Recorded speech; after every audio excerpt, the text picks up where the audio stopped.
Oh, trouble, turn trouble. 3. Here we go. It's a bunch. It's a whole It's bunch. collected Jimmy Johnson, Jeff Gordon, David Gilliland, Bill Elliott, 5 cars involved. And I believe it started when Ryan Newman either dropped down to or was forced down to the apron in that Alltel number 12. Boy, Jimmy Johnson's car is destroyed. And for half a dozen teams, this changes everything. There's another one of the Hendrick cars. Bill You Elliott. did everything you're supposed to do there, Shane, and Jeff Gordon, I think, was talking to his spotter, saying basically you did everything you were supposed to. There was just nowhere for me to go. Let's see how it started. Happens.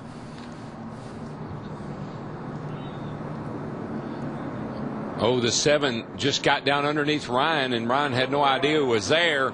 Made a little contact, and buddy, when that happened, that 48 and 24 car both got some pretty serious damage. Boy, Gilliland slid through there pretty nicely. Gilliland had contact. And he has some damage, but Bill Elliott got the worst of it at the end there. So you see the 7 here. Let's see if he goes below the yellow line, Larry. He's on the line, really not below it. He just barely gets into Ryan right there. But it definitely looked like Ryan came down as much as anything, or boy, you're going up. Yeah, I think what it was is Ryan just didn't know he was there.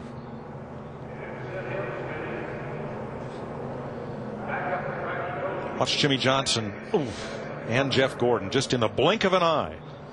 Just nowhere for Bill Elliott or David Gilliland in the 38 to go. All right, let's ride with Clint Boyer. Half a car length back to the 41, your lane. Whoops. All clear, outside, caution's out. All right, this is Carl Edwards. Right here in front of you, slow it down, stay high. He got into Mark Martin. Yep, they spun. I don't know how much contact they made. I don't think very much. But that car is destroyed, and so is the 24. It's up there and just torn up pretty badly as well. Well, I was right on his bumper. I was pushing him, trying to get to the front, see what was going to happen, and I just saw smoke and a car get turned down to the inside, and we kind of favored the outside. And then, at the last second, that car slid up the racetrack. So I'm not exactly sure what happened, what started it all. I'll have to look at the video a little bit more, but I just know that DuPont Chevrolet is junk, and we don't have a backup, so we'll have one here in the morning. So you're going to ship a car in? Yeah, we don't want to use our 500 car. We could do that, but we want to save that for the 500 for qualifying. It's the best car we feel like we have. And then, we'll just, figure out. I mean, I really think for the shootout, where I'm starting, I don't think it's going to matter. We got plenty of good ones back at the shop. It's just a matter of getting it here, getting it ready, and going out there and racing. But, I think that we're going to see a lot of things like this happening because the drafting is so severe that, there's a lot of movement going on out there. It's going to be exciting. I've been saying it's going to be exciting, and I think there's a whole lot more excitement to come, but hopefully at the end of the day we can have a great race. The shades of the All-Star race a few years ago at Lowe's. Crash early, go to a backup car, 0 laps of practice. That's what you'll have tomorrow night. Can you win it in a backup car as you did that night? Especially with the new car, the new Impala SS. I mean, they're all pretty much identical. So, we'll put the same setup underneath it. There's very little difference between the cars, and I don't see why there's any reason. If we could have won with this car, then we can win with the backup car. It's going to be tough coming from 22nd, but it's a fairly long race. We'll see what happens.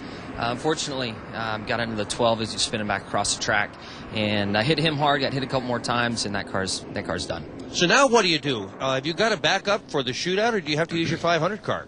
I'm sure we have a great plan in place, and that's one of the benefits of driving for Hendrick Motorsports. We have 560 employees working hard to make sure that we're never in a bad situation.